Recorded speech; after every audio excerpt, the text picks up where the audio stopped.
ہر قسم کے روحانی جسمانی مسائل اور وظائف کے لیے پیر اقبال قریشی چینل کو سبسکرائب کریں۔ نحمده ونصلي ونسلم على رسوله الكريم اما بعد فاعوذ بالله من الشیطان الرجیم بسم اللہ الرحمن الرحیم۔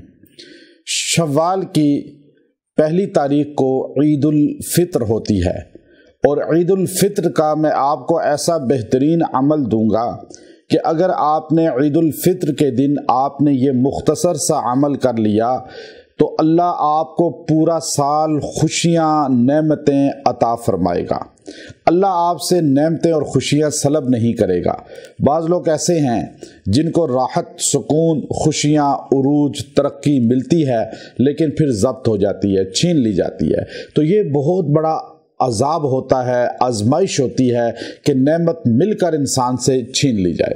تو ایسی انشاءاللہ اللہ رب العزت کی طرف سے آپ کے لیے یہ مجرب قرآنی عمل ہے کہ اگر آپ نے عید الفطر کے دن اگر یہ مختصر سا عمل کر لیا، کوئی مرد عورت یہ عمل کریں گے، اللہ ان کے گھر میں، ان کی زندگی میں نعمتوں کو، خوشیوں کو کم نہیں کرے گا بلکہ پورا سال بڑھیں گی۔ چونکہ عید الفطر جو ہوتی ہے یہ صلہ دینے کا دن ہے۔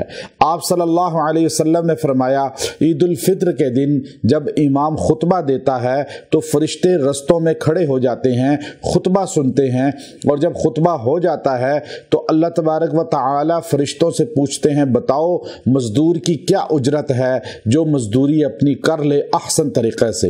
تو آپ صلی اللہ علیہ وسلم نے فرمایا تو فرشتے فرماتے ہیں یا اللہ اس کو پوری اجرت دے دی جائے۔ تو آپ صلی اللہ علیہ وسلم فرماتے ہیں، اللہ فرماتا ہے اے فرشتوں گواہ ہو جاؤ، میں نے ان تمام لوگوں کو جو عید کی نماز پڑھنے آئے، روزہ رکھا، تراویح پڑھی، میں ان کو اجرت کے طور پہ مغفرت کا اعلان کرتا ہوں۔ یہ مغفور لوگ جاتے ہیں، اور جب یہ واپس گھروں کو جا رہے ہوتے ہیں عید کی نماز پڑھ کے تو فرشتے ان کو معانقہ کرتے ہیں، مصافحہ کرتے ہیں، گلے ملتے ہیں، مبارکبادیں دیتے ہیں۔ ان کو پتہ نہیں ہوتا کہ ان کو کون مبارکباد دے رہا ہے، اور یہ آپس میں بھی معانقہ، مصافحہ کر رہے ہوتے ہیں۔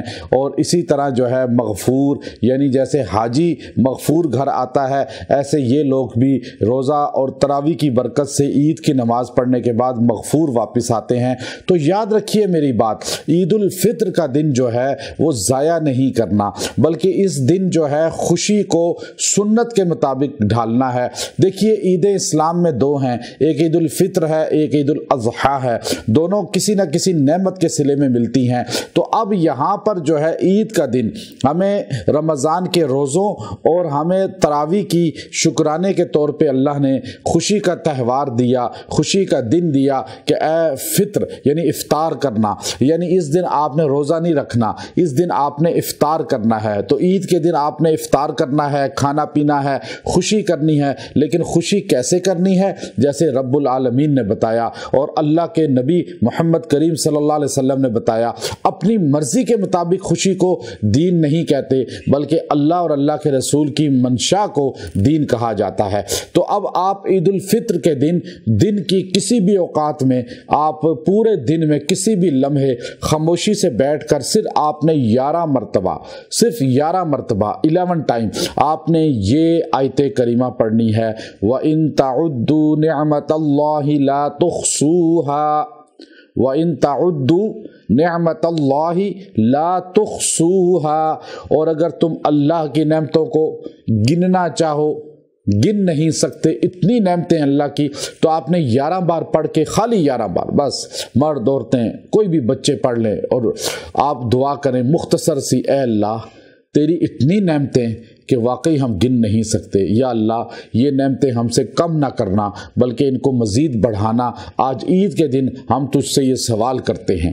اب وہ صحت کی نعمت ہو، وہ عزت، عروج، ترقی کی نعمت ہو، مال و دولت، تجارت، زمینوں کی ہو، اولاد کی ہو، کوئی بھی نعمت ہے، اگر آپ کو نہیں بھی ملی اللہ دے گا، اور اگر ملی ہے تو برقرار رکھے گا۔ آپ صرف 11 بار عید کے دن یہ آپ پڑھ لیں، آپ اس کا اثر دیکھیے گا، آپ کی زندگی میں نعمتیں کم نہیں ہوں گی۔